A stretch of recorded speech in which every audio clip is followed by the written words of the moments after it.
About Hasan, Saifullah ভাই, দুইটা opener, weather আল্ডার head যারা দেখে শরীর কাঁপতেছিল আর কি। তো 2 ইনিংসেই বলে কয়ে আউট করছে আর কি, গুড লেন্থে হিট করছে ওয়াইড থেকে, মানে মোটামুটি সেট আপ করে। অ্যান্ড অস্ট্রেলিয়ার সরি যেমনই সিচুয়েশন হোক বা ওরকম কন্ডিশনে হোক, যেমন ড্রপ ইন উইকেটই হোক, ওইখানে অস্ট্রেলিয়ার মতো একটা টিমের 20টা উইকেট নেওয়া 2টা ইনিংসে, বাংলাদেশের রানা নাই, মোস্ট টকটা বড় একটা ব্যাপার ছিল যে রানা নাই, বাংলাদেশের বোলিং অ্যাটাক কীভাবে আসলে ফাংশন করবে। সো ওইখান থেকে কেমন দেখলেন? মানে দেখছেন, লিখছেন, অবশ্যই কভার করছেন, তো আপনার রিমার্কসটা কি জানেন?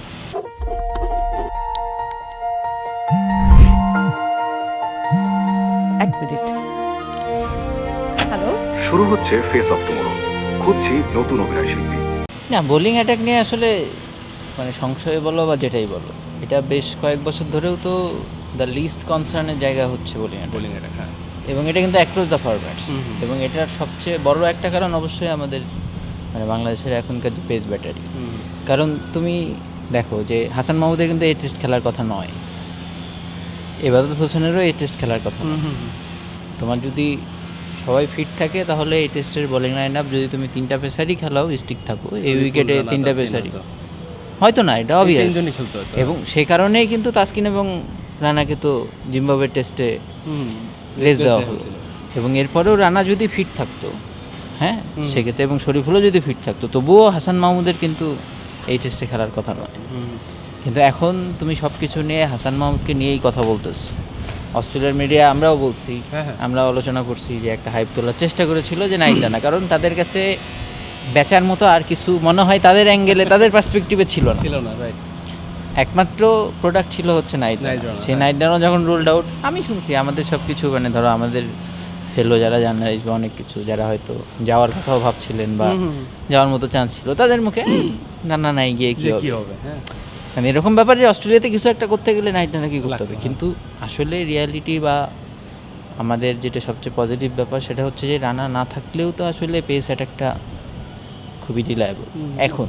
সেটা একটা হ্যাঁ, স্টিল হয়তো একটু ইনকনসিস্টেন্সির একটু ব্যাপার স্যাপার আছে, যেমন ধরো যে হাসান মাহমুদ যে বোলিংটা করছে অবভিয়াসলি, কিন্তু তাসকিন বা ইবাদতের যে কোনো একজন যদি অন্য এন্ড থেকে একটু লুজ বোলিং করতো, মানে যে পরিমাণে টাইট বোলিং করছে সেটা যদি না করতো, তাহলে কিন্তু এই পুরো জিনিসটা হয় না। এবং হাসান মাহমুদ মানে ডিজার্ভেডলি মানে তার তো ক্রেডিট আছেই, এবং উনি কিন্তু বাকি দুজনকেও ক্রেডিট দিয়েছেন আর কি, যে আমরা পার্টনারশিপ বোলিং করেছি।